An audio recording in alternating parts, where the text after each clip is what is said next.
A gente corre. E a gente corre na BR-3. A gente morre. E a gente morre na BR-3.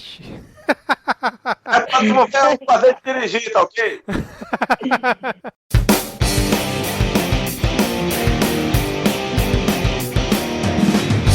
Olá, cidadão e cidadã, tudo bem? Eu sou Vitor Souza, no meio das férias, e está começando mais um episódio do Midcast Política, o nosso episódio 100% sobre política nacional, com um giro por algumas das principais notícias e fatos que ocorreram nas últimas semanas, principalmente relacionadas ao governo do Bonoro. E hoje aqui comigo temos a volta deles. Vou começar apresentando pelo Rodrigo Hipólito. Tudo bem, Rodrigo? E aí, galera? Tudo horrível, tudo mal. Mas eu fico pensando assim, se a gente acha que tá ruim Bolsonaro como presidente, eu convido as ouvintes e os ouvintes a fecharem os olhos e imaginarem comigo. Imaginem se o presidente da República fosse Wilson Witzel. Pô, que começo animador, cara, e obrigado aí pela lembrança, né, porque a gente tenta esquecer todos os dias aqui que o Wilson Witzel é o governador do Rio de Janeiro. Muito obrigado, Rodrigo, você começou muito bem esse episódio. Deixa eu continuar. Pô, isso me faz sentir bem, cara, isso me faz sentir bem. Vou continuar a apresentação aqui então, temos a volta dele, Diego Esquinelo. Tudo bem, Diego? Vamos de uma vez todos pras ruas, juntos greve geral. Que música é essa, cara? Você vai explicar ao longo do episódio? Juntos e greve geral. Ah, entendi. É a versão Juntos correta da geral. Paula Fernandes. Bom, vamos seguir aqui, complementando aqui a nossa bancada virtual, temos a volta dela também, Vitória Nogueira. Tudo bem, Vitória? Tudo bem, boa noite. Pega fogo cabaré, né? Tá estado.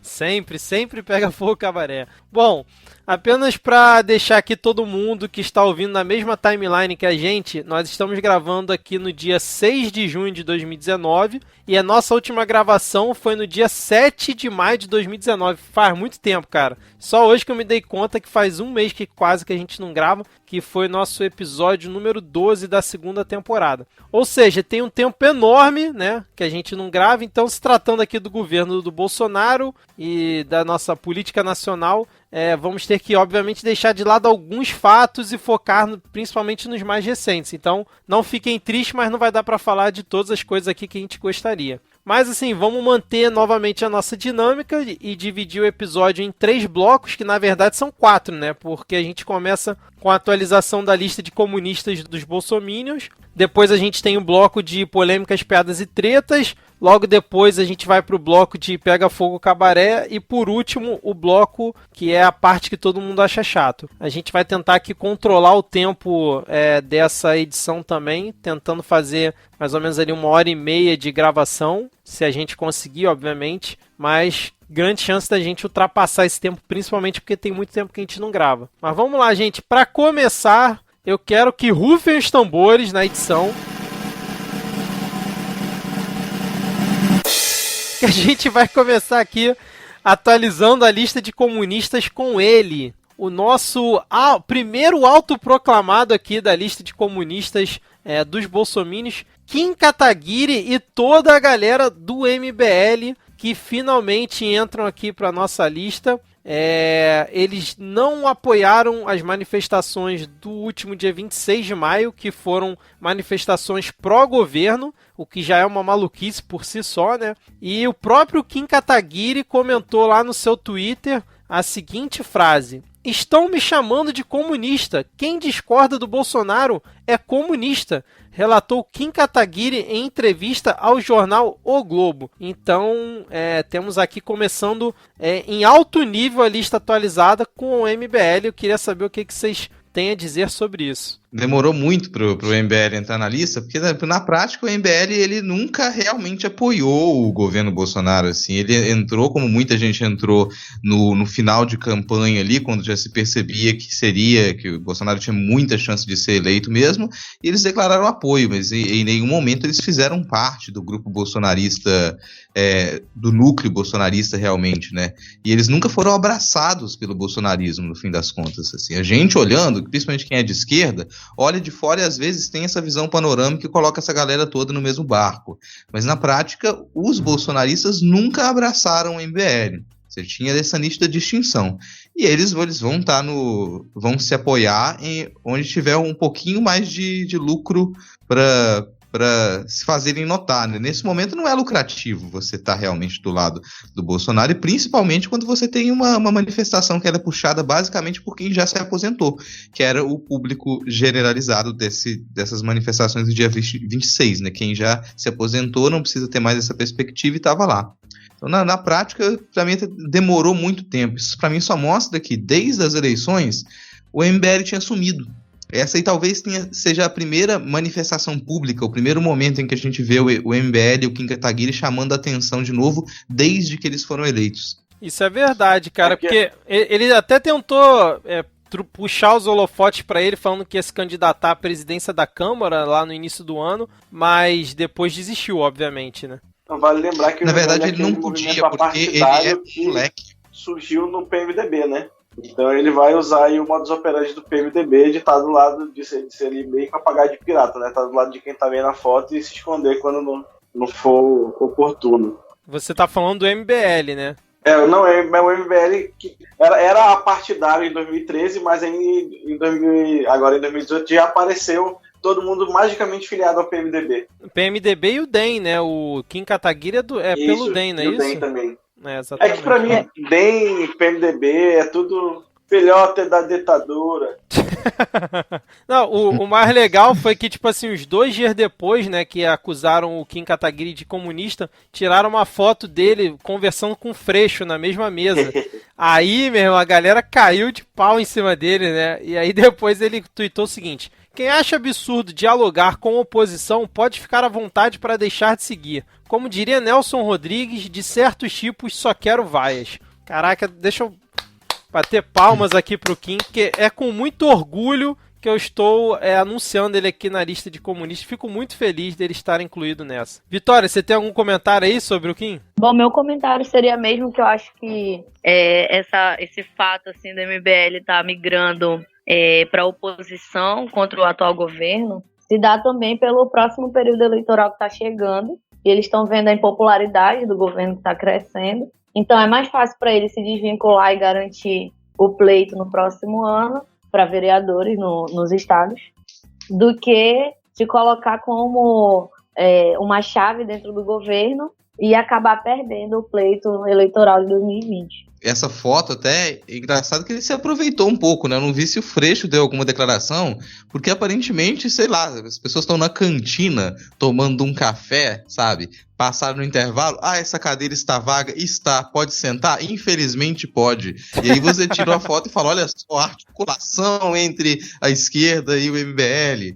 É basicamente uma foto tomando café, sei lá, cara, tipo, Caetano Veloso estaciona carro no Leblon.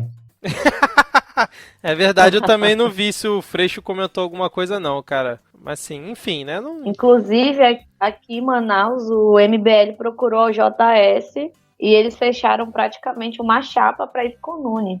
Traduz aí pra mim, Vitória, por favor. Tá correndo o processo de eleição pro Congresso Nacional da UNE, para eleição da direção nacional da União Nacional dos Estudantes. Aí aqui na Universidade Federal tem uma chapa que tá, tipo, MBL, PSDB, PCdoB.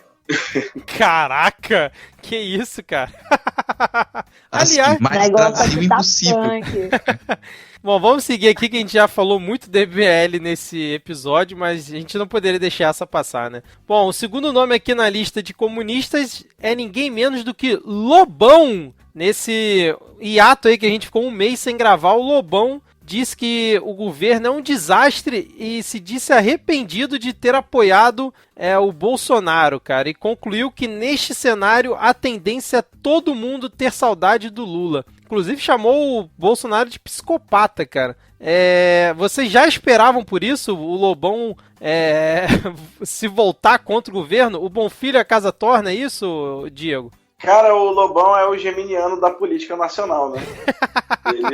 Ele muda de posicionamento como quem muda de roupa, assim. Ele é um grande representante da chapa Bolso-Lula, né? É porque, na verdade, ele é um cara que ele acredita nas pessoas.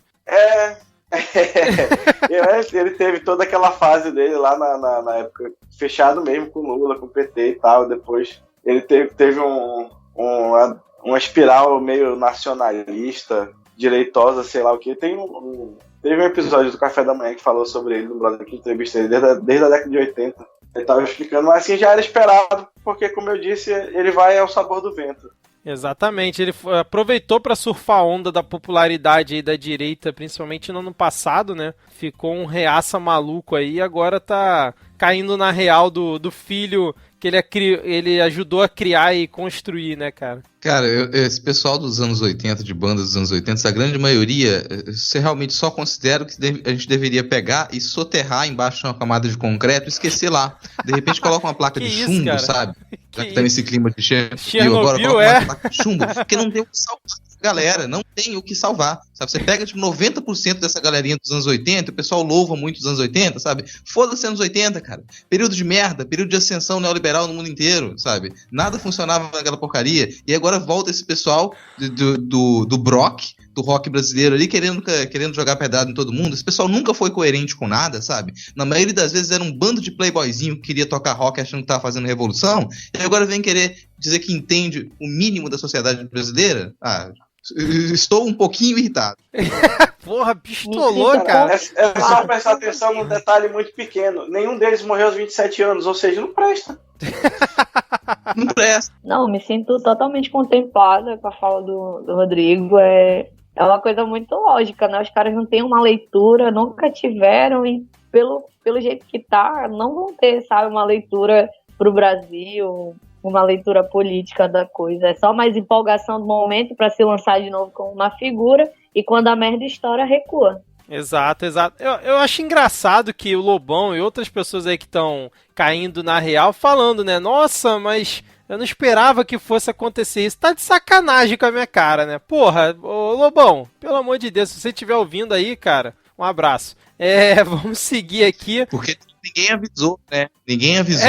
Exatamente. Ninguém avisou que ia dar merda, né, cara? Impressionante. Mas vamos lá. Mas é o que eu falei, ele é um cara que ele acredita nas pessoas, né? Ele acreditou no Lula lá em 2002, aí quando o Lula não seguiu o que ele queria, ele ficou puto com o Lula, e agora com o Bolsonaro, que ele é uma pessoa de fé, no fim das contas, né? Vamos entender por esse lado também, coitado. Bom, seguindo a lista aqui, temos um nome que já, assim, ele já estava ali na lista, mas não oficialmente. Agora ele entra oficialmente. E um outro nome que pra mim é uma surpresa, que eu tô falando do Reinaldo Azevedo, Titio Reinaldo, Titio Rei, que o Diego gosta muito, e do Sandro Rocha. Pra quem não lembra do Sandro Rocha, ele foi aquele miliciano no Tropa de Elite 2, que ele também foi um apoiador aí do Bolsonaro na eleição, ferrenho. Acho que ele mora nos Estados Unidos agora. E tanto o Reinaldo Azevedo quanto o Sandro Rocha, depois que o Bolsonaro divulgou aí um texto lá no meio de maio, foi acho que no dia 17 de maio, falando que o Brasil era ingovernável, né? Aquele texto que parece que ele compartilhou nos grupos de WhatsApp, que era de um autor desconhecido, que depois, na verdade, descobriram quem era o autor. E aí era todo um texto emocionado, dizendo que era impossível governar o Brasil sem conchavos e que assim ele não conseguia se manter. Aí vem o Reinaldo Azevedo, que falou que depois dessa divulgação, a saída do Bolsonaro ou era o suicídio ou a renúncia, e ele sugeria a segunda, que no caso a renúncia. E aí o Sandro Rocha depois divulgou um vídeo parece no canal do YouTube dele, dizendo que para o bem do presidente, para fugir desses abutres, ele deveria talvez pedir a renúncia pela saúde dele, né? Porque não valia a pena ele brigar contra o Brasil, sendo que o Brasil não queria o que o Bolsonaro estava querendo trazer aqui para o país, né? De moralidade e tudo mais. E aí, como é que vocês viram isso? Titio Rei já era esperado, mas agora ficou mais claro impossível, né? Isso me lembrou muito o período de Vargas no Brasil, né? Quando ele deixa bem claro, tipo, renúncia ao suicídio. É verdade. E aí traz um processo histórico muito forte. Exatamente. E tipo assim, foi pesado, né, o que o Reinaldo Azevedo falou, né? Ele foi bem firme no texto dele, vai ter link aqui na descrição do episódio. Assim, e Ele falou como sugestão, né? Olha, tem 2 caminhos. Tem o suicídio e tem a renúncia. Eu sugiro que seja renúncia, mas eu não tô dizendo que eu vou me incomodar se a primeira opção acontecer. Foi quase nesse sentido. Até porque eu não vou perder a oportunidade de ressaltar essa informação, esse fato, porque aqui nós trabalhamos com a verdade. Bolsonaro, ele não está vivo, ele é um autômato, que veste uma pele do ser humano. Cada episódio que eu tiver a oportunidade de repetir isso, eu vou repetir, e quando isso se confirmar, eu espero que batam palmas. Mano, quem é o ser humano que leva uma fakeada e não sangra? Só não quer quem não vê. Só não quer quem não vê. Só pra deixar claro, tá? Que isso aqui é uma brincadeira e uma teoria da conspiração, tá, gente? Não vai levar a sério aí o que o Rodrigo tá falando, não. Pelo amor de Deus, cara. Não é... Só pra deixar claro que essas duas categorias não são mutuamente excludentes. Pode ser uma brincadeira e uma teoria da conspiração. Isso é verdade. Bom, vamos lá. Senão isso aqui vai longe. Eu tô vendo aqui no Twitter, rapidinho, que eu botei aqui que a gente tava gravando, e a nossa ouvinte Tarline, que divulgou o Midcast bastante nessas últimas semanas, pediu pra mandar um beijo pra ela. Então, um beijo, Tarline. Espero que você goste demais desse episódio. Tarline. Mandem beijo aí, gente. Beijo. Beijo, Tarline. Vamos lá, estamos ficando chique, cara, já mandando beijo no episódio e tudo. Vamos fechar aqui então a lista atualizada de comunistas, pelo menos nas minhas sugestões, não sei se vocês vão ter mais alguma, que é Rodrigo Constantino, hein? Quem diria que o nosso, o príncipe da Jovem Pan, podemos chamar ele assim, Diego? Cara, é porque na verdade eu sempre ouvi esse nome, mas eu nunca parei pra ver quem era. Rodrigo. É igual o tal do Sandro Rocha. Mais cedo aqui no episódio teve uma hora que eu fiz. Foi a hora que eu fui procurar quem era Sandro Rocha. Aí eu lembrei que era o miliciano lá do. Desculpa a minha ignorância. Bom, mas o Rodrigo Constantino ele publicou o seguinte texto, né? O racha na direita era inevitável e também saudável. Existem 2 direitas incompatíveis. Aquela que estuda é liberal ou conservadora, democrática, tem projeto de nação, segue valores e princípios, entende que os meios importam e combatiu o PT desde o começo. E aquela que imita o PT nos métodos, era petista em muitos casos, segue guru e mito, tem projeto de poder e é movida por rancor, ressentimento e sede de vingança. Depois disso, Rodrigo Constantino foi elevado à categoria de comunistas. Vocês acompanharam isso aí? Eu não cheguei a acompanhar. Isso eu admito que foi uma das que me surpreendeu. Fiquei surpreso também, cara. Fiquei surpreso. Só lembrar, assim, que a gente fala de Rodrigo Constantino, é sempre bom lembrar que ele é o cara que, se não me engano, ele foi... Na época do Mad Max, tweetar lá que a Charlize Theron era feia porque ela era feminista e todas as feministas são feias. Rodrigo Constantino, que também pode ser o vulgo, né? Gambá atropelado, falando que todas as feministas são feias. Caraca, gambá atropelado. Bom, mas é isso, né? Acho que o cara é uma verdadeira carranca, bicho. Assim. O cara é o quê? É uma verdadeira carranca. Você pode pegar fotos do Rodrigo Constantino, imprimir e colocar na frente do seu barco para afugentar demônios. Não foi ele que uma vez se comparou com a Scarlett Johansson, cara? Então foi isso, foi Scarlett Johansson. E ele fala se comparando com a Scarlett Johansson. Esse belo exemplar de macho. O Olavo de Carvalho até deu um apelido novo pro Rodrigo Constantino depois que ele fez essa crítica aí, mas eu não tô achando aqui, cara. Enfim, né? Eu tô vendo aqui que o Roger também pediu pra mandar beijo pra ele. Mais um aqui nos comentários do Twitter. Beijo, Roger. Beijo, Roger. Beijão, Roger. É outro que também... Cara, Roger, vê se concentra no traje e para de falar de política. Esse é o Roger do podcast Volt Ampere. Ele realmente divulga bastante o Midcast também. Uma pessoa que está sempre bem atuante. Então fica aqui o recado para ele. Fechamos aqui a lista de comunistas ou vocês têm mais algum nome para a gente poder incluir aqui? Não, tá de gente, boa. falta do Carluxo. Cadê nosso Carluxo? O Carluxo tá em outro ponto aqui, mas ele, assim, não pode ficar de fora do nosso episódio, né? A gente deve passar a ter 5 blocos, né? Um bloco só pra gente falar do Carluxo, porque ele merece toda a nossa dedicação aqui, já que ele é uma pessoa tão dedicada em melhorar o país, né?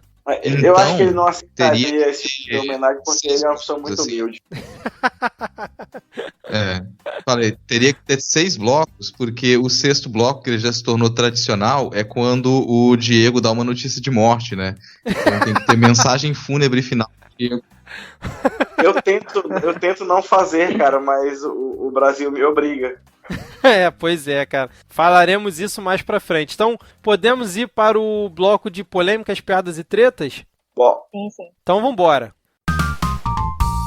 Bom, começando aqui o nosso bloco de polêmicas, piadas e tretas, e vamos começar por uma piada, eu poderia dizer que é uma piada, né? Essa vira piada que foi no dia 19 de maio, quando o nosso querido Eduardo Bolsonaro, ele participou do programa Mega Senha da Rede TV. A Rede TV, que é uma das emissoras que está, vamos dizer assim, ganhando aí nesse merchan que o governo está fazendo da reforma da Previdência, né? Principalmente Rede TV, Record e SBT. Bolsonaro está indo lá dar entrevista, tudo chapa branca, enfim, a gente vai talvez falar isso mais pra frente. Mas ele, na hora que ele foi participar lá do programa Mega Senha, tentar explicar a dinâmica aqui pra quem não conhece, a pessoa, no caso, ele estava lendo a palavra que aparecia na tela para ele tinha que dar dica para outra pessoa com mais uma outra palavra para que a pessoa fosse acertar aquela que ele estava vendo e a pessoa não vê. Então estava aparecendo ali no monitor para ele,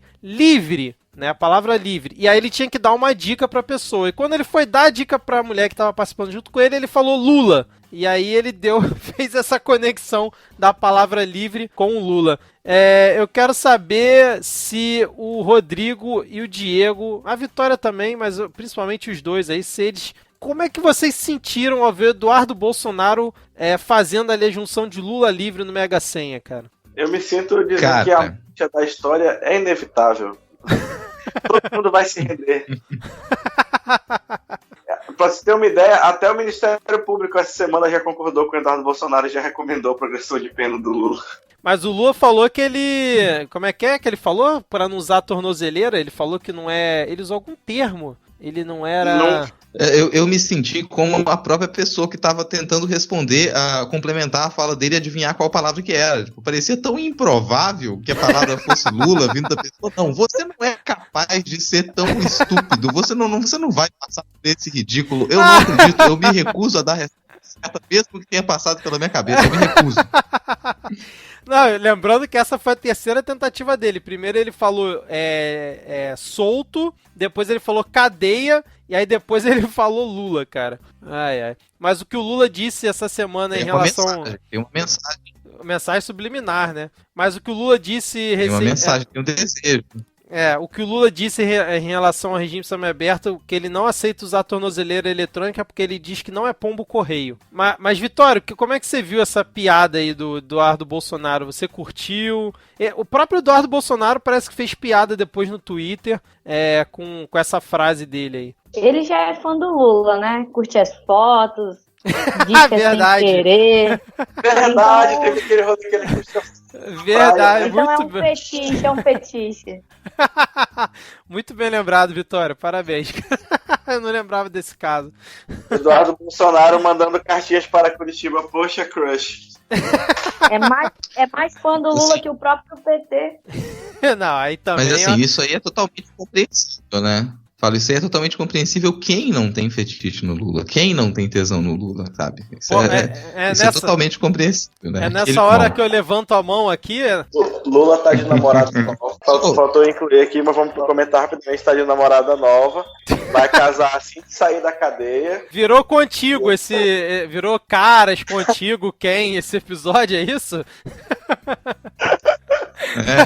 Posso acrescentar mais uma do Lula na Federal? Teve a notícia que também, né, japonês da Federal tenta visitar Lula na cadeia e Lula recusa. Não, isso é fake news, não é possível, cara. O japonês da Federal foi lá, cara. O Lula recusou. Não é possível, cara. Isso não é verdade. Que notícia bizarra, cara. Ai, Deus do céu. E aí, mais algum comentário sobre esse ponto? A gente pode seguir aqui pro próximo tópico. Segue. Então, beleza. Vamos então falar aqui sobre... Eu não sei se isso é uma polêmica, uma piada, uma treta. Eu acho que é mais polêmica. Que foi o COAF ter saído das mãos do Sérgio Moro, né? Do Serginho, lá no Ministério da Justiça. Depois de votação lá na Câmara dos Deputados, onde eles definiram que o COAF tinha que ser mantido ali na pasta da economia. Eu não sei se vocês viram essa votação. Vocês acompanharam? Eu acompanhei bem por alto, assim. Foi, infelizmente eu acompanhei metade com medo disso, né? Eu queria parar aqui rapidinho o programa para admirar a capacidade dos meus colegas de bancada de se martirizar assistindo os atos desse governo. Uma salva de palmas. Não, assim, eu assisti boa parte da votação. Acho que eu assisti quase toda, cara. Mas sabe o que eu achei mais engraçado nesse ponto? E acho que é até por isso que eu quis incluir nesse bloco. Além de toda a polêmica, né? De terem tirado... terem revertido a decisão, né, do rearranjo dos ministérios, onde botaram o COAF lá pro Sérgio Moro com a desculpa de que o COAF ficaria muito mais efetivo, muito mais... conseguiria combater muito mais os crimes de corrupção, lavagem de dinheiro, porque iam aparelhar muito melhor o COAF e tudo mais. Mas o que eu achei engraçado foi o seguinte, quando foi... Antes de começar a votação, foi uma pessoa para defender que tinha que continuar lá no Ministério da Justiça, que foi, acho que foi esqueci o nome do deputado, enfim, dane-se. E depois foi uma outra pessoa para defender que tinha que sair do Ministério da Justiça, porque era um dos destaques que tinham apresentado. Aí foi lá o deputado, que agora eu não vou lembrar qual e foi defender que tinha que continuar com o Sérgio Moro. Aí ele fez toda uma defesa, que o COAF fez um excelente trabalho nos anos anteriores, e que o COAF ajudou a Lava Jato, e que o COAF isso, que o COAF aquilo, e por isso tinha que ficar no Ministério da Justiça, porque o Sérgio Moro é incrível e nosso super-herói. Aí vem o deputado seguinte para ir contra essa afirmação, e ele usa o próprio argumento do deputado anterior. Ele fala, olha só, aqui a gente está analisando de forma técnica. O nobre colega aqui falou todos os feitos que o COAF fez ao longo desses anos. Então, para que a gente vai mudar de ministério se o COAF já funciona tão bem como ele mesmo está falando? Então eu vou usar o próprio argumento do meu amigo que está defendendo o contrário para defender que tem que ficar no Ministério da Economia. Cara, quando eu vi o cara falando isso, eu fiquei assim, não, eles só podem estar de sacanagem com a minha cara, eu idiota que estou assistindo, porque ficou claro que era um jogo de cartas marcadas aquela votação, né, como várias outras, e que não tinha, assim, ninguém estava decidindo nada ali, tentando convencer o outro, já estava tudo certo para chegar ao ponto do cara usar o argumento do outro, nem se deu o trabalho de usar um novo argumento, e usou o argumento do cara anterior que estava defendendo o contrário a ele para defender o ponto dele. Eu achei isso bizarro demais, cara. Eu não sei se vocês viram esse ponto, se vocês viram mais alguma coisa, mas isso me chamou muita atenção nessa decisão aí. Assim, assistindo essa votação, novamente dá para perceber que o governo ele não tem maioria em nada, praticamente. Assim. Tudo que o governo tenta fazer, ele não consegue ter maioria na Câmara. Isso é algo extremamente preocupante, assim. E nesse caso, tem uma estranheza enorme nessa tentativa de manter o COAF com o Moro, assim como outros detalhes ali também na medida que eles estavam sendo votados, como uma liberdade extrema para agentes da Polícia Federal de iniciarem alguns processos e comunicarem possíveis crimes diretamente para o STF, me parecia uma tentativa de tornar todo o Ministério da Justiça um ministério da Lava Jato. Você tenta tornar todo o Ministério Público a Lava Jato, sabe? Tenta resumir tudo e concentrar muito poder nas mãos do Sérgio Moro. É isso que foi negado, de certa maneira. Assim, até porque os parlamentares eles têm compromissos com outros indivíduos, com outras forças também, que não só o herói Sérgio Moro ou com o governo. Eu acho que esse é um dos equívocos do governo. Esquecer que os parlamentares têm outros compromissos, esquecer que eles têm os seus compromissos no Estado também, e imaginarem que eles vão aderir a uma pauta do governo sem ter nada em troca, sem ter nenhuma garantia da sua própria sobrevivência política. Isso tem feito com que praticamente toda a pauta que o governo coloca, ela perca ela sai, ela não tem a maioria, mesmo de quem normalmente apoia a situação. Então você vê esse tipo de declaração de um parlamentar da situação se passando a perna, porque acabam os argumentos. O argumento maior é viva a Lava Jato, vamos tentar colocar tudo em prol da Lava Jato, porque a Lava Jato vai continuar limpando o país. Exatamente, cara. O argumento que muitos deputados usaram para defender que tinha que continuar no Ministério da Economia é que todos os outros países, né, que têm órgãos tipo o COAF, o órgão fica debaixo do Ministério da Economia, da Fazenda, enfim. E, inclusive, a Alemanha parece que, segundo eles, tá? Eu não fui pesquisar isso. A Alemanha parece que há um tempo atrás era no Ministério da Justiça e reverteu isso e voltou para o Ministério da Economia. Então eles tentaram dar um verniz de argumento técnico, mas a gente sabe que não tinha nada técnico aqui. Eles simplesmente não queriam dar o braço a torcer para o governo, que foi o que o Rodrigo falou, e sabem que, assim, na teoria, se cair na mão do Sérgio Moro, ele vai tentar atropelar tudo que for possível para fazer a coisa atingir justamente eles, né? Então foi uma autodefesa deles também, né? Se fosse depois o Paulinho, eu ficava puto nessa história. Porque eu, se fosse o Paulo Guedes, eu ficava meio puto nessa história. Porque, no fim das contas, estavam chamando ele de bunda mole, né? Dizendo, quem falava a favor, né? Muito do argumento era que, porque o Ministério da Justiça vai poder combater mais crimes e tal. Então, se fosse um ministério sério, o ministro sairia em defesa, né, de manter lá, porque é um ataque ao seu trabalho, dizendo, né, que ele seria um fator de acobertamento de corrupção e tal. Se fosse um ministério sério, obviamente. Não, eu ia dizer que depois dessa votação ficou meio nítido que de certa forma ninguém queria o COAF, assim, porque o próprio Sérgio Moro mandou eu não queria mesmo, eu prefiro que seja assim, em nenhum momento eu quis o COAF, eu não pedi o COAF, o governo voltou a declarar, considerando isso uma vitória. Nossa, que o governo também defende que o COAF ele permaneça com a economia, né? Então teve esse disse-me-disse no fim das contas para dizer, olha, a gente não perdeu, a gente só não queria mesmo. Exatamente. E o próprio Paulo Guedes depois falou, né? Não, vou manter todo mundo que foi indicado lá e vai dar tudo certo, o COAF vai continuar funcionando, ele deu uma amenizada lá. Vitória, você quer comentar alguma coisa sobre esse ponto? Não, eu confesso que eu não acompanhei muito essa questão do COAF passar por Sérgio Moro e a votação, então não tenho muito o que comentar. Beleza, vamos seguir aqui então. Eu quero acho que um ponto que a gente pode comentar aqui foi a notícia da época. Foi do dia 16 de maio, mas é uma notícia que é importante, traz uma polêmica que depois eu confesso que eu não vi muito desenrolar disso, que foi a denúncia de que parentes do Bolsonaro devolviam 90% dos salários. Eles eram, tinha a ex-mulher do Bolsonaro, que aí tinha um parente que era assessor do Flávio, o outro era assessor do Bolsonaro, e cara, era tanta gente que a época chegou a fazer um organograma linkando todo mundo, né? Que uns eram ex-funcionários do Flávio e outros do próprio Jair Bolsonaro. E aí veio essa notícia, né, da famosa rachadinha.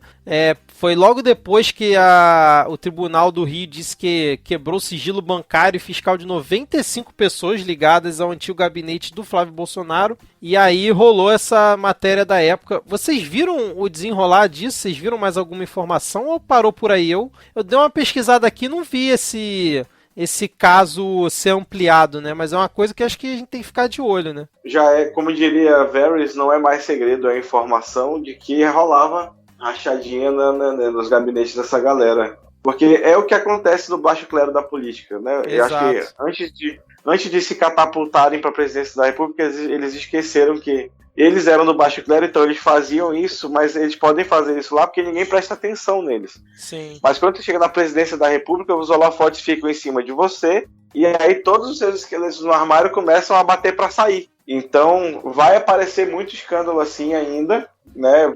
E provavelmente devem ter parado de noticiar por interesses de alguém, né? Fica aí o questionamento, quem será que tem interesse em abafar essa história? E aproveitando que ressuscitaram essa galera aí, tem também o caso dos milicianos que são ligados a uma ex-mulher do Bolsonaro também, né? Se não me engano, em Brasília, alguma coisa assim. Que eu vi por alto também, não sei se alguém lembra melhor, dessa história. Mas eu não acompanho essa, não. Eu sei que depois a gente vê o link para colocar por aí. Mas é só ficar aqui uma recomendação para a família Bolsonaro de se benzer, né, de procurar assim, alguma casa de serviço espiritual, porque toda vez que descobre um miliciano tem uma ligação com a família Bolsonaro, é muito azar, gente. Tem que fazer um descarrego aí, um Sal Grosso, uma Arruda, então ir não lá no Edir Macedo. Hã? Não dá, Diego, porque esse pessoal não tem alma. Caraca, cara. O Rodrigo, ele sempre vai no limite, né, cara? Tá que pariu. Eu acho que esse caso da Michelle, que era o tio dela, que tava ligado, ou era miliciano também, tava ligado com grilagem de terras, era alguma coisa assim, né? Parece que foi preso lá no Rio Grande do Norte, né? Parece que é o tio da Michelle Bolsonaro, foi preso no Rio Grande do Norte, e parece que ele é envolvido com a milícia lá da região. E até disso, da família dele, tem uma doideira que tá passando pela minha cabeça agora aqui, mas por que família grande, né? Eu fico imaginando se todos esses familiares existem mesmo, se tem um esquema de laranja familiar. Tem umas pessoas ali que elas simplesmente não existem, elas são colocadas como familiares. Imagina que doido. Seria fantástico, cara. É um nepotismo puro, né?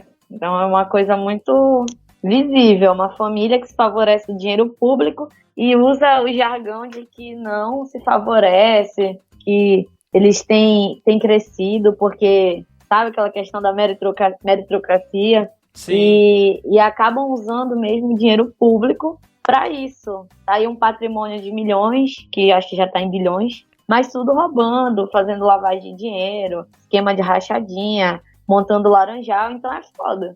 Não, ainda teve o caso, que agora a Vitória falou, o caso do aumento do patrimônio do Flávio Bolsonaro, né, que também divulgaram, foi acho que 396%, foi um negócio muito bizarro, em poucos anos, né, acho que de 2014 pra cá. Deixa eu dar uma pesquisada. Cara, a gente tem que entender que esse pessoal são todos gênios do mercado. O Queiroz movimentou 7 milhões de reais vendendo carro usado e o patrimônio do Flavinho aumentou porque ele tem um bom tino para imóveis. Ele comprava um apartamento por 200 mil, aí passava um tempo, dava uma valorizada foda, vendia por 3 milhões. Tá tranquilo, pô. Tudo legal, tudo dentro da legalidade. Foi a notícia da época aqui também, né? Patrimônio de Flávio Bolsonaro aumentou 397% em 12 anos, cara. Parabéns, cara. Realmente é um mago das finanças. Bom, vamos pro próximo tópico aqui. Quem que colocou na pauta o tópico Lavem o Piu Piu? Eu. E acredite, vai ser para a sua alegria. Você que vive cobrando que a gente só fala mal do governo, eu venho a público deste podcast dizer que eu concordo com o presidente Jair Bolsonaro. Que isso, que momento, hein? Grau, quando ele diz que tem que lavar o pinto. Porque ele, né, falando um pouco mais sério, ele fez umas declarações preocupado com o número de amputações de pênis que ocorrem no Brasil em decorrência, né, de câncer e outras doenças ocasionadas por falta de higiene. Aí ele fez essa declaração aí, preocupado.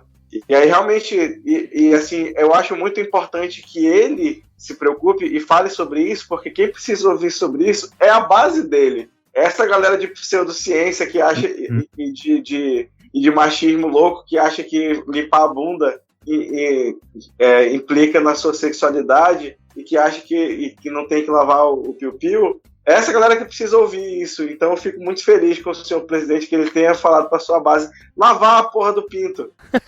E sabe que eu consigo imaginar eu consigo imaginar a cena perfeita dele parado na frente do seu pão com leite condensado, aí ele tá lendo uma notícia ali, chega o link pelo WhatsApp, ele abre, falando essa notícia, quem não lava o pau cai. Aí na hora ele vai, olha pro próprio pau, sai correndo pro banheiro pra lavar e tuita, gente, lavem o próprio pau. Caraca. Totalmente desesperado. Que momento desse podcast, hein, cara? Pelo amor de Deus, a Vitória deve estar muito feliz de estar participando aqui nesse momento. Mais alguma coisa? A gente pode encerrar por aqui esse tópico. Já que o Diego já disse que concordou com o Bolsonaro, não preciso falar mais nada, né? Só dizer que aproveita que vai lavar o pinto e lava a bunda também. Mas vamos lá, vamos seguir aqui. Agora temos notícias assim bem recentes, né? A gente fez agora um compilado por notícias mais antigas em relação ao dia que a gente está gravando, mas agora a gente tem notícias um pouco mais frescas que inclusive envolvem o nosso querido amigo Sérgio Moro. Foi noticiado ontem que o Sérgio Moro teve o celular invadido por hacker e que foi preciso ele cancelar a linha dele. Parece que era a mesma linha desde quando ele ainda era o juiz lá da Lava Jato. Parece que a pessoa que invadiu ficou por 6 horas utilizando aplicativos e trocando mensagens como se fosse o nosso querido Serginho. Eu fico pensando pra quem esse cara não mandou um oi sumida. Eu espero realmente que a pessoa que fez isso tenha aproveitado aquele momento pra abrir um perfil do Tinder, deletar o aplicativo, o perfil fica lá com a seguinte descrição: procuro uma conge.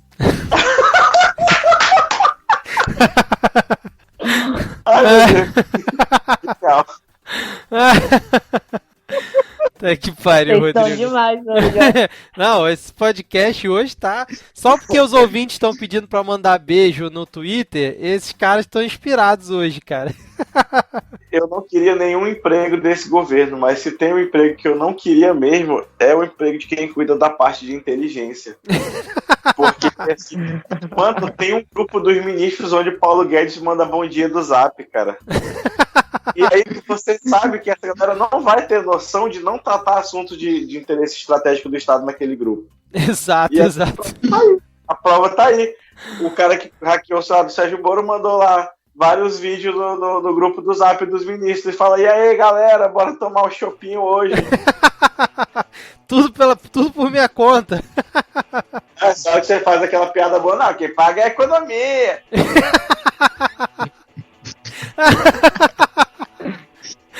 Ai, puta que pariu, cara. Aí o Paulo Guedes fala, né? Não, mas só depois que aprovar a reforma da Previdência. Ai, meu Deus.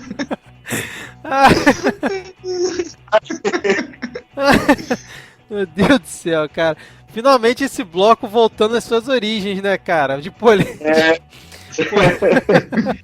Bom, vamos lá. A gente já em outros episódios deu aqui o nosso selo de fada sensata, conforme já sugerido aí pelo Diego. E novamente Novamente não, acho que é a primeira vez que a gente dá o selo pra ela. Raquel Sherazade, ela provocou o Bolsonaro no Twitter dela, foi ontem. Porque o que aconteceu, né? A Raquel Sherazade, para quem não acompanha, ela entrou já para a lista de comunistas recentemente, inclusive aqui numa gravação nossa, e ela tem assim, feito ataques ao governo Bolsonaro no Twitter dela frequentemente. E é só que o Bolsonaro tweetou uma reportagem dela, né? Ela é a âncora do jornal da SBT, então apareceu ela falando, chamando uma reportagem sobre obras na BR-116 lá no Rio Grande do Sul, que o exército estava assumindo as obras, estava fazendo as obras e tudo mais. Que eu acho até interessante quando... vou até elogiar o Bolsonaro aqui, cara. Olha aí, Diego, você falou que concordou com ele, eu vou elogiar o Bolsonaro aqui. Tá merda, agora começou. Que quando o Bolsonaro, ele tuita essas coisas de que o exército tá lá fazendo as obras, aí mostra lá recapeando e tal, botando a rodovia direitinho. Eu acho que isso realmente é um papel que ele tem que se dispor lá no Twitter, né? O Twitter dele pode servir para isso, né? Para mostrar coisas que o governo tá fazendo, seja herança de outros governos ou até mesmo iniciativas dele, para mostrar alguma coisa, mesmo que seja uma coisa pequena e relevante, tá mostrando algo de útil, melhor do que Golden Shower. E aí o Bolsonaro tweetou esse vídeo da Raquel Sherazade, né? Meio que falando bem do governo. Aí a Raquel Sherazade retweetou em cima dizendo o seguinte: mais uma vez sendo prestigiada pelo presidente Jair Bolsonaro, que não perde meu telejornal. Sugiro ao presidente acompanhar o meu canal no YouTube, onde também teço críticas ao governo. Aviso que não tem confete. Seria uma oportunidade para uma autoanálise de sua gestão. Hashtag fica a dica. Então, eu aqui voto para que a gente dê o selo de fada sensata para Raquel Sherazade. Eu quero saber o que vocês acham a respeito disso. Mandou bem ou não mandou bem a Raquel? Não, até porque ela é uma jornalista, assim, que ela, né, tá seguindo aí as diretrizes do MEC, né? Tem outro tweet dela aqui que ela também dizendo, né? Não divulgarei a greve geral do dia 14 de junho. Que o MEC não quer que seja divulgada. Exatamente. Sugiro que vocês façam mesmo, não divulguem. Lembrando, gente, não divulguem que dia 14/6 está marcada uma greve geral, porque o MEC não quer. Por favor, hein, gente. Não e aí, se pode você chamar é ninguém pra estudante, professor ou pai de aluno também não pode. Exatamente, próprio pai, né, cara? Mas o Diego, você concorda comigo, já falou aqui que o selo de fada sensato vai para Sherazade. Quero saber se o Rodrigo e a Vitória concordam.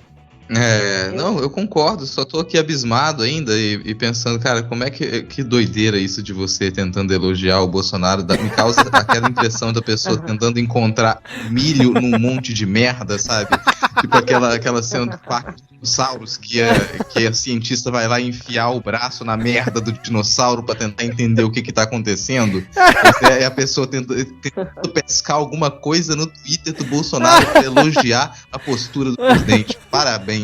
Lembrando que isso é quando ainda conseguia seguir os tweets dele, né? Porque agora eu sou bloqueado por ele, então não consigo mais ver o que ele tá tweetando, né? Só consegui ver porque a Raquel Sherazade retweetou. Então, já que quem cala consente, selo de fada sensata pra Raquel Sherazade hoje, né? É isso aí. E Rodrigo, você tá com umas metáforas tá fodas, fantástico, cara. Tá inspiradíssimo hoje, cara. Eu já desisti de retomar o apetite a essa hora da noite, depois, sabe, de todas essas mensagens edificantes aqui. Aí, vamos ver se a gente consegue elevar um pouco mais a escatologia desse troço. Bom, vamos lá. Eu acho que merece menção honrosa aqui o nosso querido amigo Carluxo, que hoje aprontou das suas aqui no dia 6 de junho, atacando a coordenadora nacional do movimento Brasil 200, que é um movimento que foi fundado pelo Flávio Rocha. Flávio Rocha é da Riachuelo, né?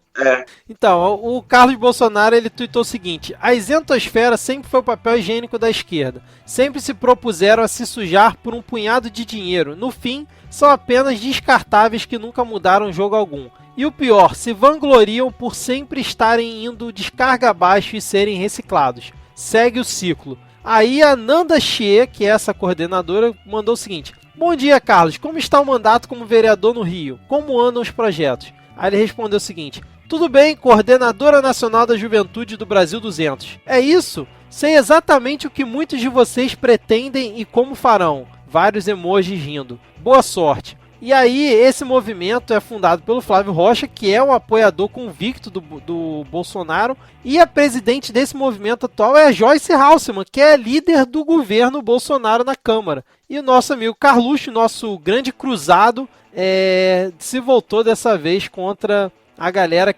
mais uma galera que apoia o pai dele, mas ele vai e ataca de forma gratuita, né? Eu vou ser honesto que eu tô super curioso até agora pra saber por que o título do movimento é esse, sabe? Brasil 200. Sei lá, é pra voltar pra 200 depois de Cristo? É essa tentativa, assim, vamos voltar pro ano 200, alguma coisa do tipo. Eu desconhecia esse movimento até há pouco tempo.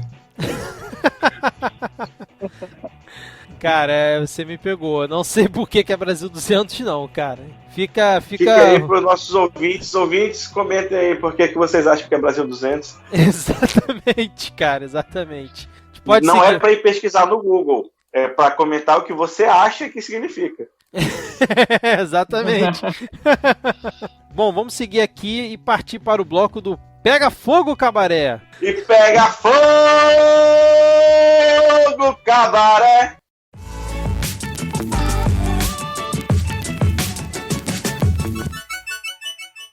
Bom, começando aqui o nosso Pega Fogo Cabaré, cara, tem muita coisa. Aí, esse episódio vai ficar gigante, mas vamos lá, a gente consegue.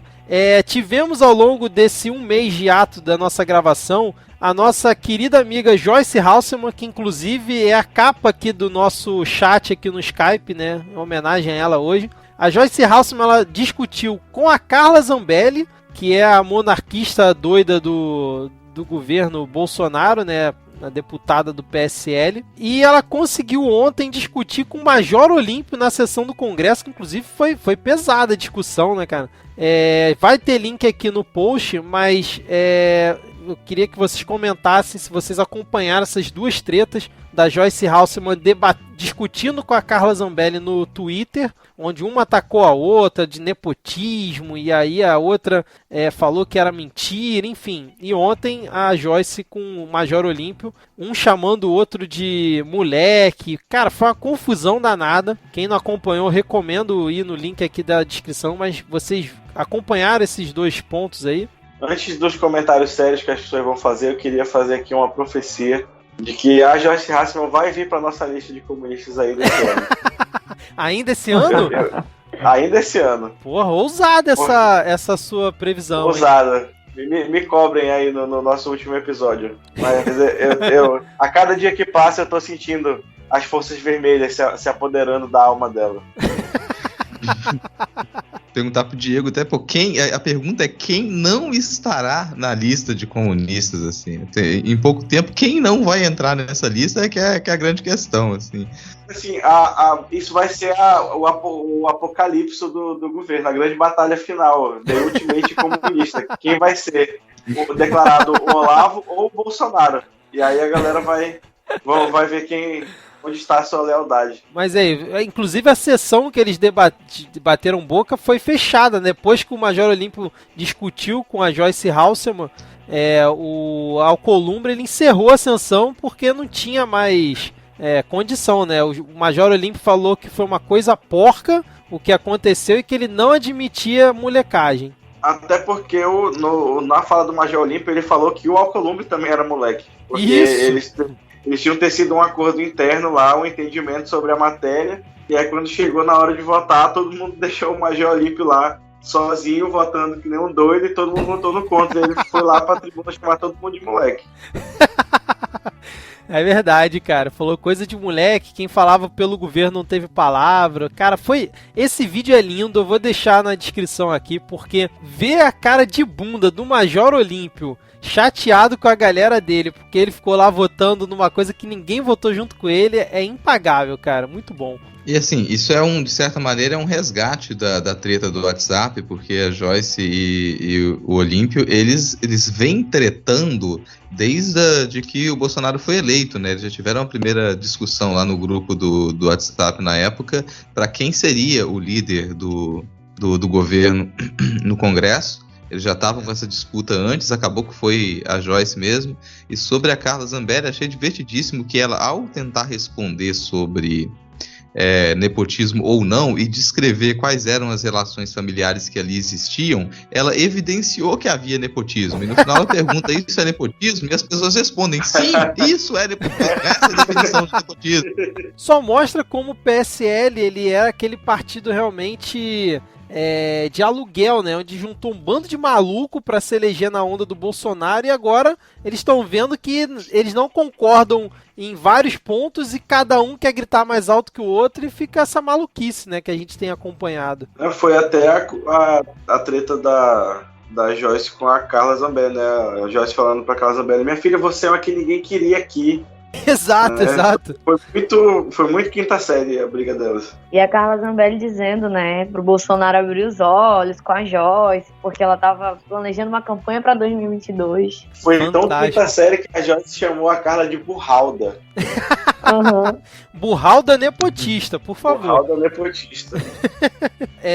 2 pontos aqui do Pega Fogo Cabaré que são relacionados ao Rodrigo Maia, que é o grande bastião da democracia brasileira, né? Que momento que a gente chegou, né, cara? Que o Rodrigo Maia é o nosso salvador ali no Congresso, cara.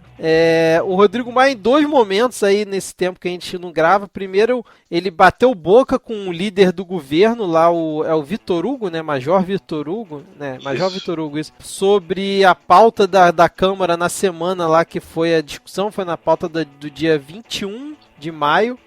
E ele disse que foi atacado pelo Major Vitor Hugo e por isso excluiu ele das relações pessoais dele, né? Porque ficou aquela coisa lá de velha política, nova política, tava ali perto das manifestações pró-governo, rolou um embate entre os dois. E Hoje, no dia 6 de junho, o Rodrigo Maia falou que a proposta lá do Bolsonaro, que elimina a multa para o motorista que leva criança sem a cadeirinha no banco de trás, não vai prevalecer na Câmara, que não tem a menor chance, porque tudo que se trata de segurança que vai impactar nisso não tem chance de prosperar. Então, mais uma vez, o Rodrigo Maia entrando em conflito não só com o governo, mas com o Bolsonaro, né? Mesmo depois ali daquele pacto entre os três poderes, que o Bolsonaro foi anunciar, juntando ali o Rodrigo Maia, o Alcolumbre, o Toffoli. Vocês acompanharam esses dois pontos aí? Não, só sobre o primeiro ponto que você falou, rapidinho, eu acho que chega a ser admirável a perseverança dessa galera, porque esse Major Vitor Hugo, desde que ele foi declarado líder do governo, ele marca reunião, ninguém vai. Ele caminha posicionamento de votação para a bancada dele, ninguém vota. Expulsam, fazem reunião com os líderes de bancada sem chamá-lo.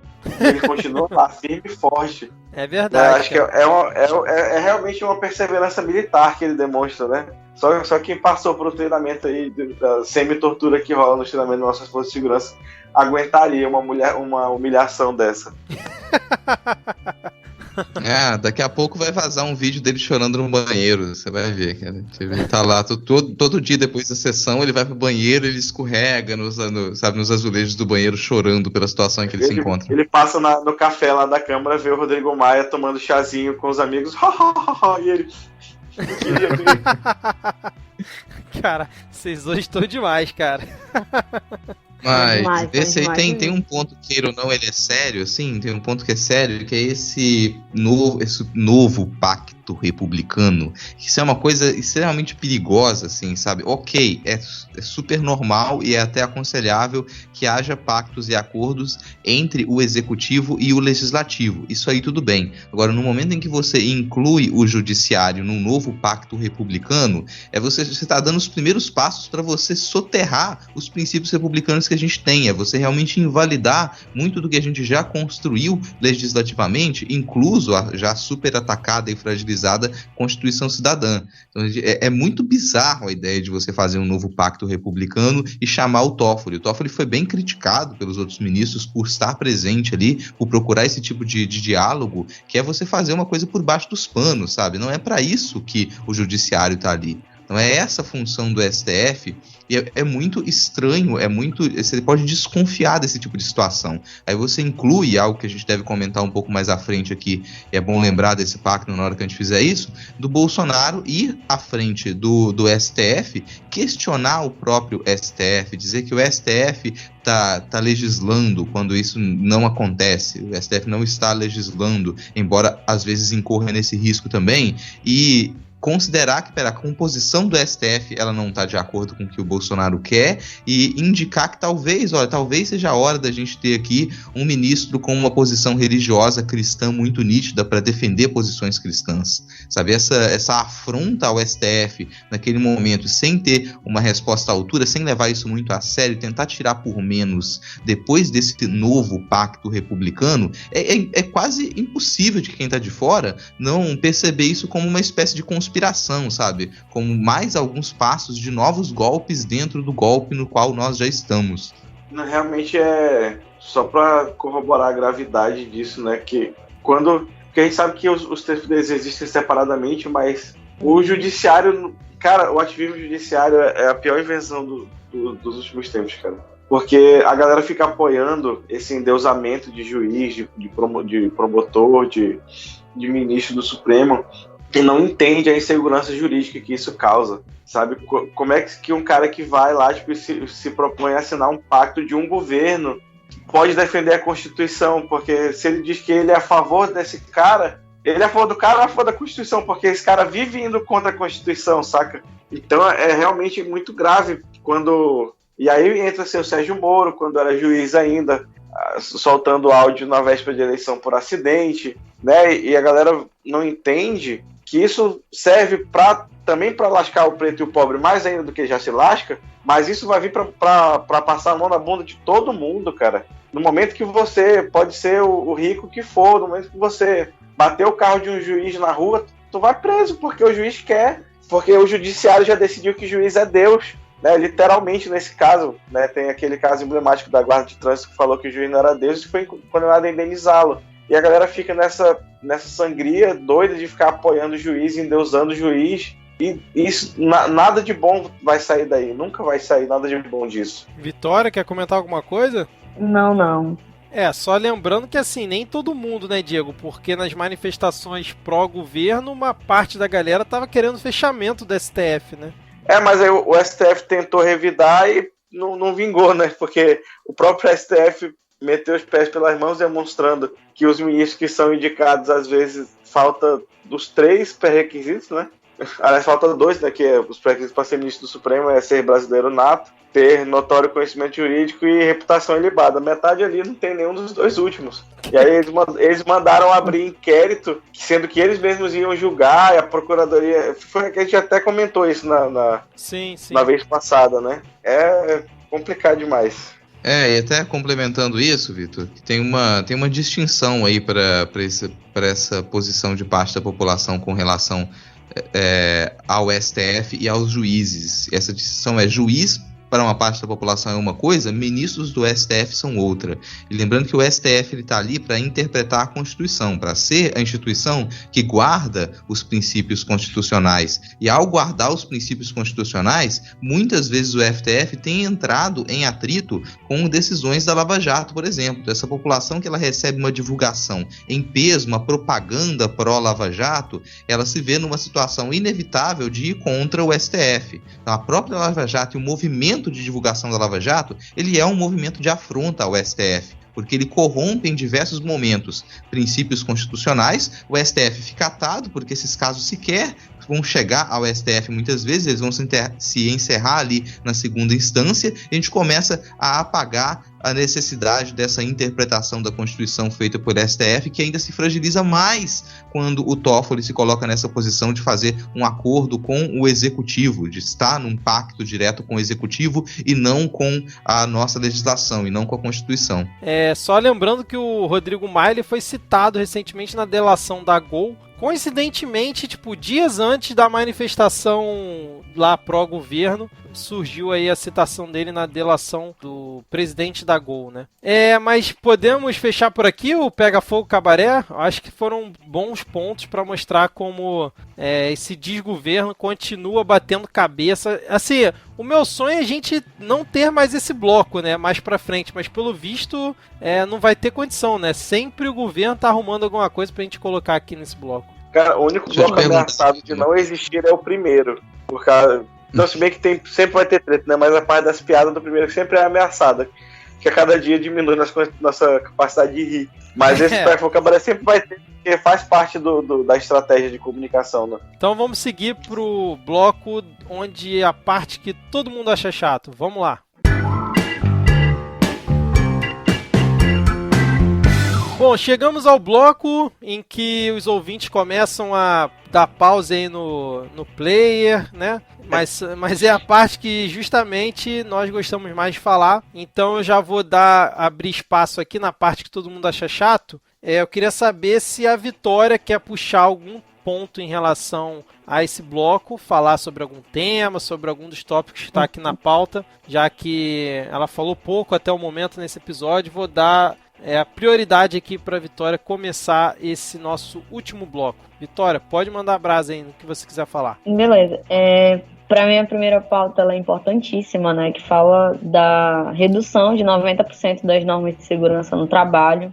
E eu já coloco a precarização no trabalho nesse ponto, sabe? E, cara, é um absurdo o que o governo está propondo. É como se a gente estivesse voltando para um período de escravidão. E eu coloco escravidão sim, porque a mão de obra ela vai estar sendo vendida de uma forma tão precária, o trabalhador vai ser tão explorado e ele não vai ter uma segurança mínima, não vai ter uma dignidade mínima dentro daquele trabalho dele. E aí vai entrar o desgaste, o adoecimento. Então, é uma situação muito preocupante, essa redução de 90% das regras essenciais, entendeu? Para um trabalhador.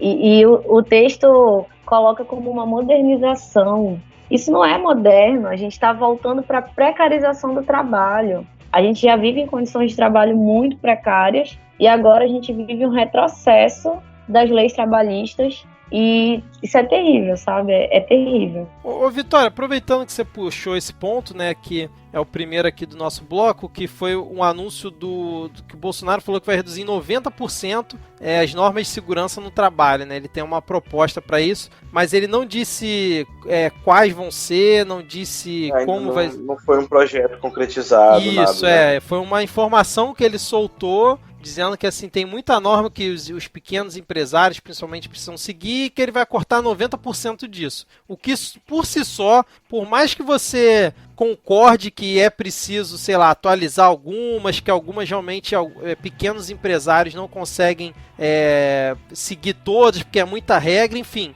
Mesmo que você vá por essa linha e concorde, só de você falar que vai cortar 90% do que já existe, tem alguma coisa errada nisso aí, né, cara? Você não pode chegar num negócio que se chama normas de segurança do trabalho e cortar 90%, né? Não faz o menor sentido isso. Inclusive, não sei se até esse episódio ser lançado, vai ter um episódio do Segue o Fio, com uma thread da Domênica Mendes, onde ela fala justamente sobre esse ponto. É um conteúdo bem legal que vai sair aqui no feed. Mas eu queria perguntar para Vitória, já que ela comentou sobre isso.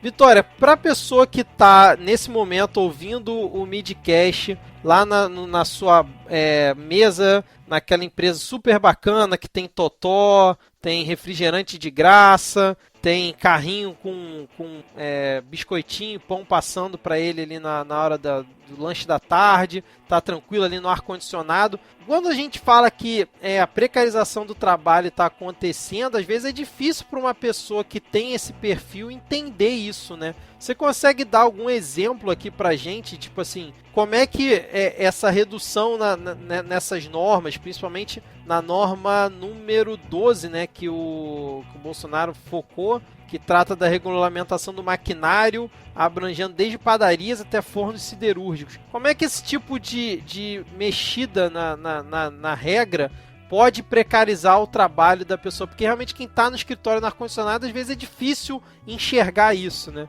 Olha, eu te confesso que eu atualmente trabalho no escritório, é difícil enxergar, mas às vezes dentro do próprio escritório há uma sobrecarga de trabalho, na qual eu vejo que com essa redução, sabe, ela vai aumentar absurdamente.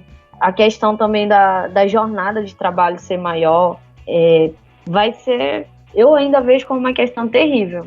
É como se ele estivesse colocando, né? Ele coloca, né? Customizar e desburocratizar e simplificar. Mas vai fazer isso para quem? O trabalhador, independente de estar dentro de uma fábrica e de um escritório, ou para o grande empresário que vai estar se favorecendo sobre esse corte de 90% de direito. Sim, exatamente. Então, porque realmente, né, pra pessoa que tá ali no computador no ar-condicionado é difícil imaginar isso, sendo que, a gente tem um país que tem muitas indústrias, tem muito trabalho braçal ainda, né, e essas normas são principalmente para proteger essa galera, né, coisas que, sei lá, a gente trabalha sem equipamento de proteção, vamos dizer assim, não está muito acostumado, mas se você começa a flexibilizar muito isso para a galera que está lá na ponta, trabalhando com coisas que realmente levam perigo à integridade dela, você pode causar um caos, né, realmente no dia a dia do trabalhador, né? Sim, e querendo ou não, para a área de fábricas, né, metalúrgicos, etc., essa proposta do governo Bolsonaro tem um ataque maior, com certeza, há uma diferença, e isso aí é nítido, né? Quando você pontua aqui, né, da questão das pessoas do escritório não vão sentir tanto. Realmente não vão sentir tanto, porque, querendo ou não, é um ambiente mais seguro de trabalho. E, enfim, as pessoas que trabalham em fábricas, elas vão sentir muito mais mesmo, essa questão de redução. Exatamente. Diego e Rodrigo, vocês querem falar alguma coisa sobre esse ponto? Quero fazer 2 comentários rápidos, assim, porque é uma questão muito simples de matemática.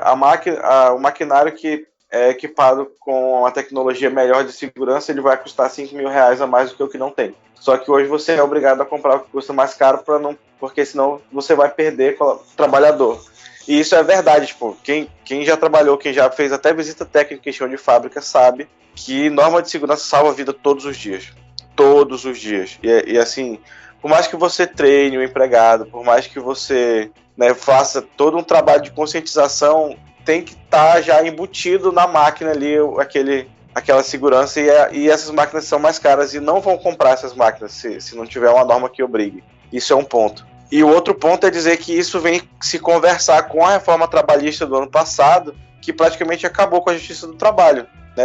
Eu tenho um amigo meu que está fazendo um TCC dele em direito justamente sobre o impacto dessa reforma da justiça do trabalho, e tem tribunais que caiu em 80% as entradas de ações, porque agora o trabalhador, se ele perder a ação trabalhista, ele é obrigado a pagar o advogado da empresa.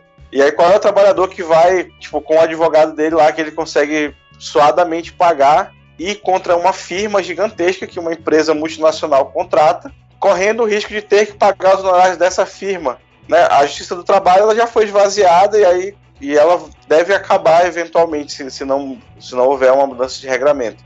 E aí você associa isso tudo com os ataques diretos aos sindicatos, que a gente já comentou aqui outras vezes, de impedir sindicato de descontar contribuição em folha, por exemplo. Aí o sindicato tem que emitir boleto para o sindicalizado pagar, e etc e tal. Então o trabalhador vai ficar sozinho naquela condição muito bacana de negociar com o seu patrão, né, em que o trabalhador vai dizer, poxa, eu perdi meu dedo aqui nessa máquina, eu perdi a minha mão nessa máquina, mas eu não quero processar porque eu tô com medo de ter que te pagar. O que tu vai fazer? Cara, eu posso te demitir. É isso que o trabalhador vai dizer, e vai ter um total de 0 pessoas que vão poder ajudar esse trabalhador, porque ele não vai entrar na justiça do trabalho, porque ele sabe que ele corre risco de perder a casa dele para pagar o honorário de advogado. É nesse nível que a gente está. O Brasil saiu no governo do Temer de uma liderança, tipo, nos governos anteriores, o Brasil era uma liderança mundial de combate ao trabalho escravo, ao trabalho análogo à escravidão, e no governo do Temer, por causa da reforma trabalhista, a gente voltou para a lista de risco. E aí, se essa medida dele for para frente, do Bolsonaro, de reduzir a norma de segurança, a gente vai liderar a lista de piores países para se trabalhar no mundo. E olha que a gente já não é um bom país para se trabalhar, não. O comentário da Vitória inicial, acho que ele foi bem acertado, assim, bem direto, ao relacionar isso no primeiro momento com o trabalho escravo.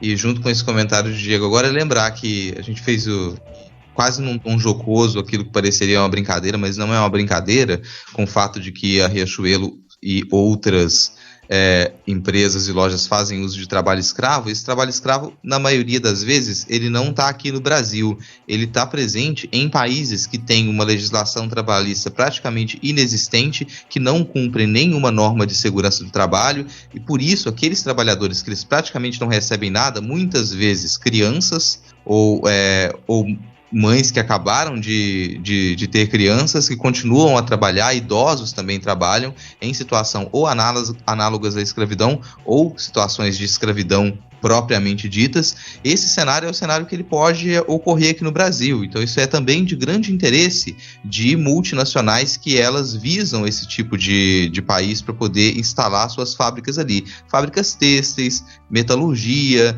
fabricação de peças para automóveis e para eletroeletrônicos. Todos esses aparelhos e esses produtos que eles parecem muito baratos, eles se baseiam nessa mão de obra extremamente barata em países que não têm essa legislação trabalhista, não tem nenhum tipo de segurança. Então, aparentemente, o interesse desse tipo de planejamento é que o Brasil se torne um desses países, que o precariado ele se torne algo tão costumeiro no Brasil, que a gente se esqueça que um dia teve CLT, que a gente se esqueça que um dia teve Justiça do Trabalho, e que aos poucos a gente passe a aceitar com tranquilidade jornadas de trabalho cada vez mais extensas e a impossibilidade de recorrer diante de qualquer injustiça. Isso vai fazer, sim, com que muita empresa queira investir no Brasil. Afinal, eles não vão gastar nada Exatamente. Eu tava até dando uma lida aqui no texto da Domênica, na thread que eu falei que vai participar do Segue o Fio, e ela até comenta que, por exemplo, só em 2018, essa NR12, que foi citada diretamente pelo Bolsonaro, ela passou por 16 revisões, cara, que principalmente o grosso dela determina a adequação e utilização dos EPCs, né, que é o equipamento de proteção coletiva. E aí ela falou que, tipo assim, a NR12, o objetivo é garantir que o equipamento ou a máquina seja segura para o trabalhador fazer lá a sua jornada dele, né? Que é até o que o Diego falou, né? Que isso reduz realmente o índice de acidente de trabalho. E ela falou que, com base, por exemplo, na experiência dela, realmente a NR12, ela, para o empresário pequeno, vamos dizer assim, realmente quase que inviável atender todas as normas da 12. Só que ela é uma necessidade dentro das empresas. Então, assim, tem que se buscar ali um meio termo, né? Já que você acha que precisa dar uma melhorada, beleza, né? Tem que sentar e negociar. Agora, chegar e falar que vai reduzir 90% é absurdo, né, cara? Acho que isso não existe em lugar nenhum quer dizer, deve existir em algum lugar do mundo, né? Mas aqui no Brasil, você pensar em uma coisa dessa em pleno 2019 é realmente uma coisa quase que inacreditável. Mas é daqueles pontos pra gente ficar acompanhando, né? Pra ver como é que vai ser o andamento disso, pra ver o que vai ser nos próximos meses, sei lá, porque eu não duvidaria muito se realmente rolar uma proposta dessa, tendo como base o que o Bolsonaro está fazendo aí em relação ao que ele chama de indústria das multas, né? De querer que tire a multa para quem não leva criança na cadeirinha, dobrar o número de pontos da CNH, para a pessoa perder carteira, enfim, é o governo do retrocesso, né? Aquela saudade dos anos que não tinham regras, né? Basicamente é isso. Mas vocês querem falar mais alguma coisa sobre esse ponto ou a gente pode seguir?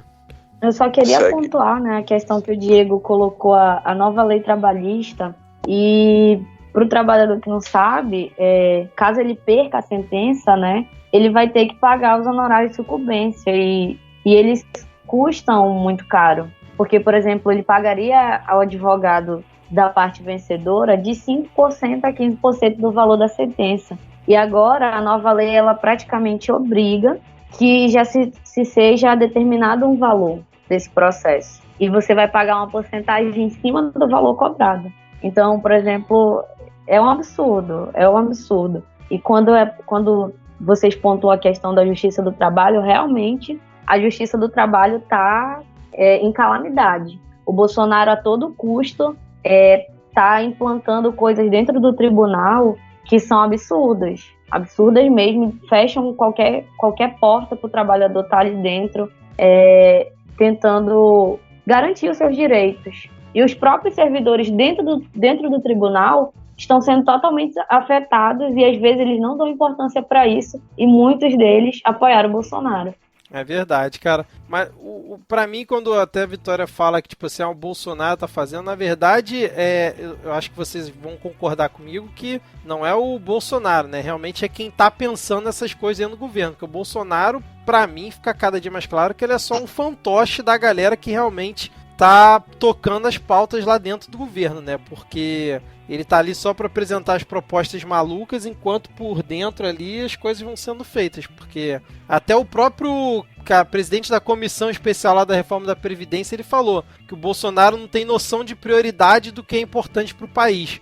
Criticando ele ter ido lá no Congresso para apresentar lá o projeto dele lá em relação às multas, a CNH, sendo que a Previdência rolando e ele, tipo, não tem o mesmo empenho, né? Não sei se vocês concordam comigo em relação a isso. Né, cara, e assim, o governo ele pegou o país de refém. Ou vocês aprovam a reforma da Previdência, ou nada vai andar, porque tudo que tu pergunta do governo, o Paulo Guedes fala, não, tem que aprovar. E aí tem 14 milhões de desempregados, e continuam 14 milhões de desempregados, e vai aumentando.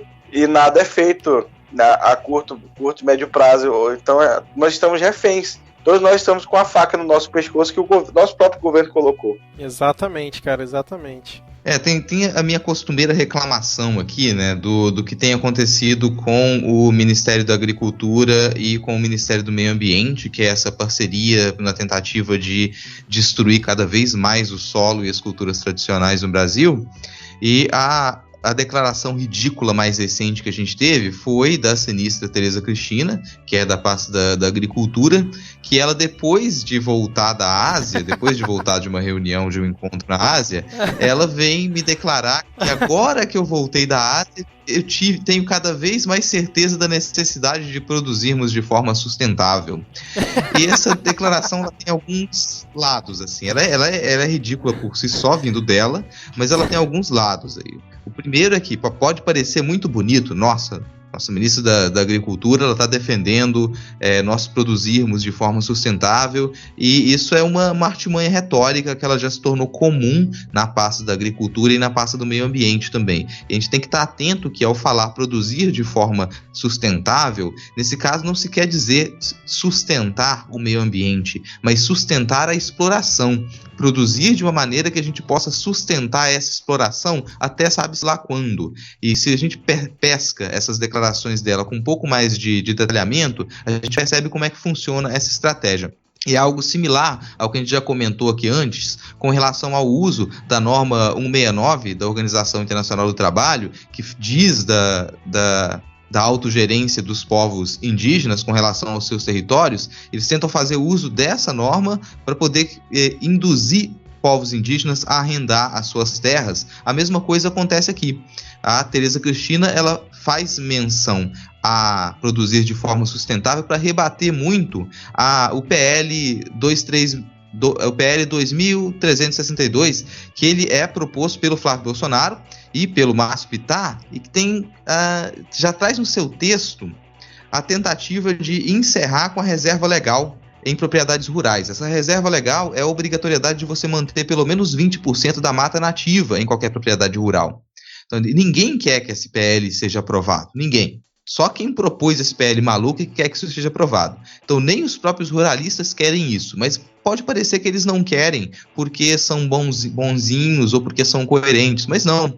Se você mantém essa reserva legal, você abre uma margem para que todo o resto seja explorado. Então, ao mesmo tempo em que a sinistra da Agricultura defende que sejam mantidos 20% de reserva de mata nativa, de reserva legal nas propriedades rurais, ela defende que a gente abra mais espaços para devastação, que a gente explore novas terras, que nós cheguemos a terras que elas estão preservadas, a comunidades que nunca entraram em contato com a civilização branca. E sim, tudo bem, a gente vai manter 20% da mata nativa, mas os outros 80% vão virar plantation, os outros 80% vão virar soja, os outros 80% vão virar espaço para gado.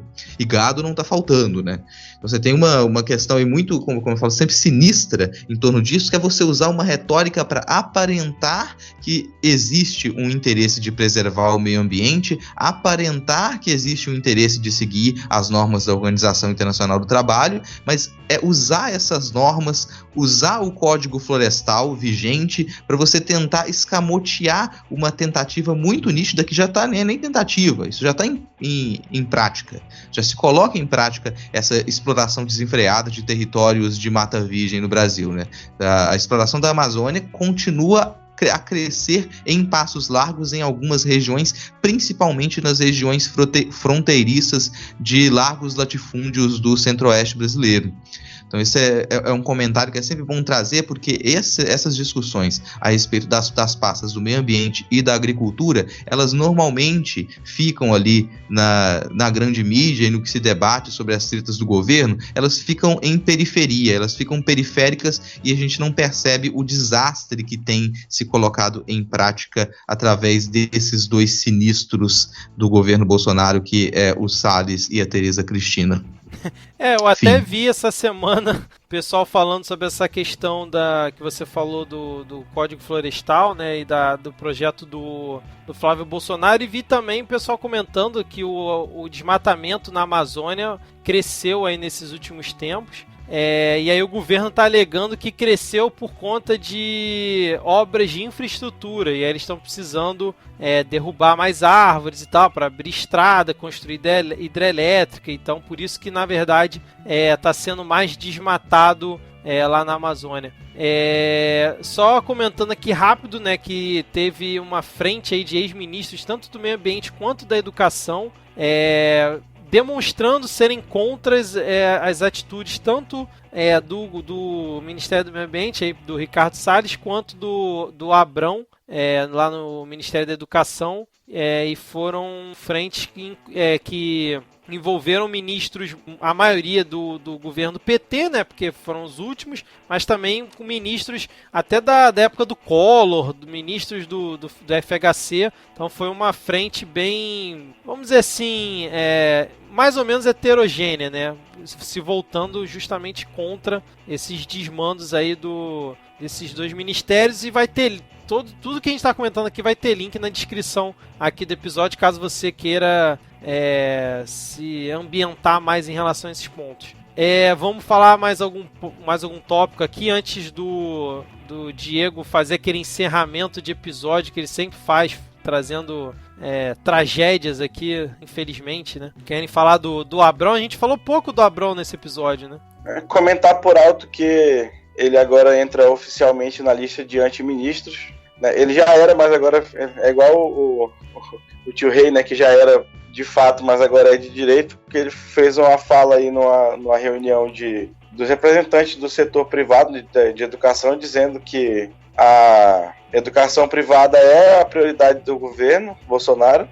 Não que não estivesse claro, né, mas quando as palavras são ditas, as coisas tomam uma proporção um pouco mais séria. Isso em relação ao ensino superior, né? Ao ensino superior, sim. Mas isso acaba respingando, né? Porque quando ele falou que ia cortar a verba só do ensino superior, cortou do básico também. Sim, sim. Né? E aí acaba respingando. E também dizer que ele está fazendo um tour, né, no ministério pelo show business, né? Ele começou como stripper, agora está fazendo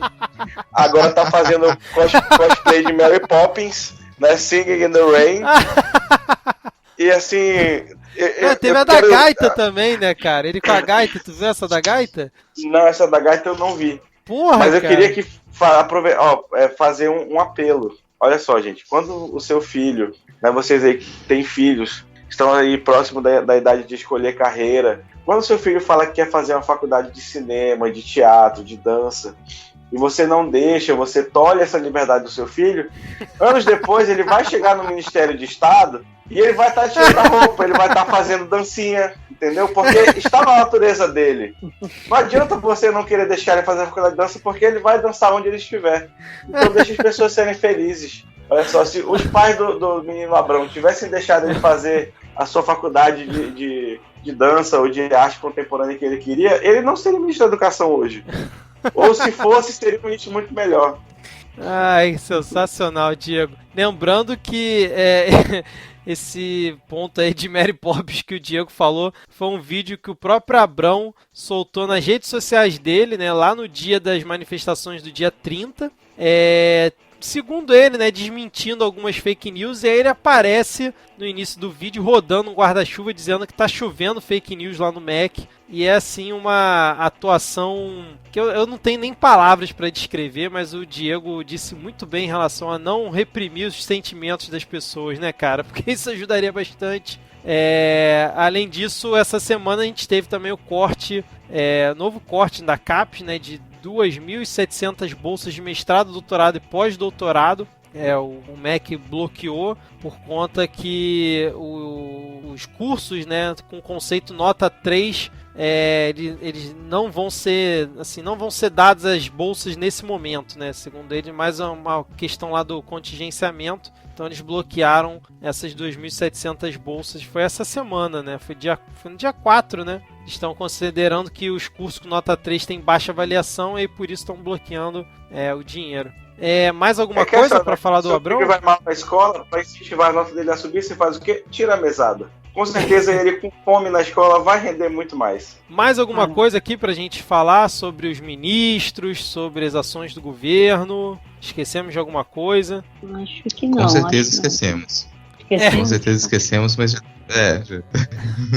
com certeza não, esquecemos, mas tipo, quase 2 horas de gravação, 1 mês sem gravar, acho que a gente conseguiu cobrir bastante coisa aqui, né? Vamos lá, Diego, antes de você encerrar com um tópico aqui que você separou, eu queria que o Rodrigo fizesse o jabá do podcast dele, que é uma coisa que a gente quase nunca faz aqui. Rodrigo, faz um breve jabá aí do seu podcast, cara, porque pode ser que algum ouvinte esteja escutando aquele episódio e não conheça.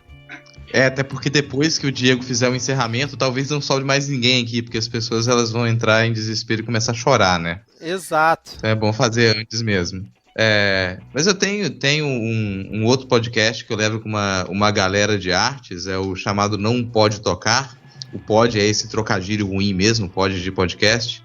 É um podcast sobre teoria, história e prática de artes. Tem lá também a Alana de Oliveira, que já participou aqui do Midcast Política também. Fabiana Pedroni, o André Martins e o Tiwi, que é o primeiro cão podcaster do Brasil. A gente tem no nosso feed lá 3 tipos diferentes de programas. Então, mensalmente tem alguns episódios do Não Pode Tocar, propriamente dito, que é o nosso episódio oficial. A gente recebe algumas pessoas, a gente debate mais longamente alguns temas afins à história e à teoria da arte. Tem também o Não Pode Chorar, que normalmente é composto de monólogos, em que a gente reclama da vida e tenta dar algumas mensagens mais positivas sobre como lidar com situações um pouco estressantes. E tem o Pataquadas, que são os programas em que a Alana ela traz as notícias, ela repercute as notícias quentinhas do mundinho da arte. Lá a gente tenta fazer algumas experimentações sonoras também, brincar com a linguagem podcastal. Então sintam-se todos convidados a procurar a gente está em todos os agregadores de podcast, também no iTunes, no Spotify, no Deezer. A gente até libera assinatura por e-mail. Quem quiser assinar a gente por e-mail tem como pegar o link lá no site notamanuscrita.com, que é onde você encontra todos os episódios do Não Pode Tocar. Maravilha, e obrigado cara. Pelo espaço. Para Jabá, valeu pelo espaço. Vamos lá, Diego. Dê o seu show aí. Show é modo de falar, porque o assunto é sério. Comenta aí o último tópico aqui da nossa pauta, por favor. Eu manifesto aqui novamente o meu desejo fervoroso de não precisar fazer esse tipo de pauta aqui, mas o Brasil nos obriga.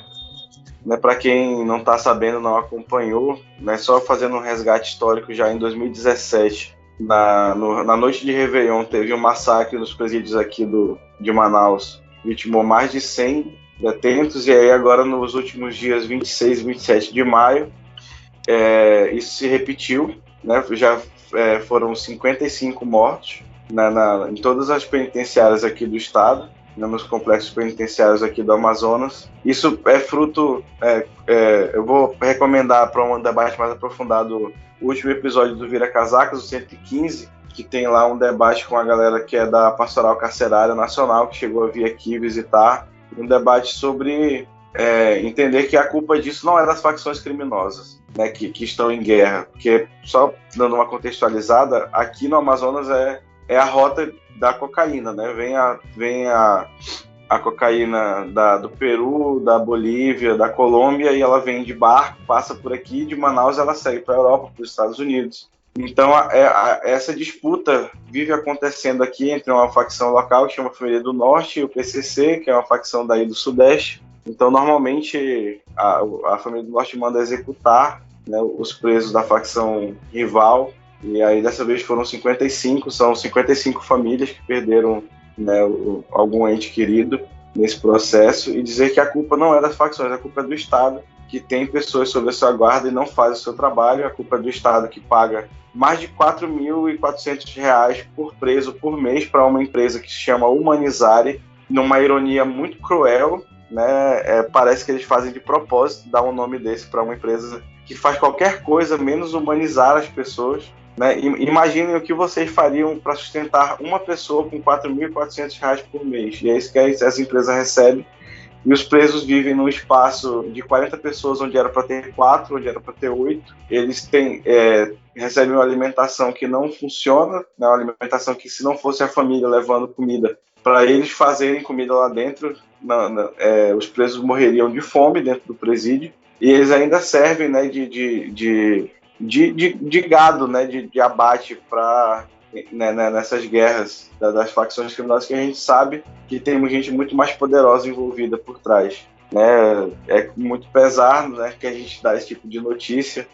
Aí o ministro Sérgio Moro aqui, o governador foi conversar com ele mandou uma força de intervenção para cá, né, vieram uma força de intervenção penitenciária para dar treinamento para os agentes. Depois do segundo massacre, né, depois de 150 pessoas mortas, parece que pensaram em fazer isso. E aí na semana que vem, no dia 10, o próprio Sérgio Moro vai estar aqui em Manaus, numa reunião com os secretários de segurança de todo o Brasil, para tratar sobre esse assunto, né? E os líderes das facções já foram transferidos para presídios federais, foram mais de 20 presos detentos daqui dos presídios de Manaus transferidos para outros lugares, mas que a gente sabe que não adianta, né? Eles continuam em comunicação de uma forma ou de outra, e né, nesse tempo que a gente vive de radicalização, onde uma pessoa foi eleita claramente dizendo que bandido bom é bandido morto, eu suponho que exista gente que fique feliz com esse tipo de notícia, mas que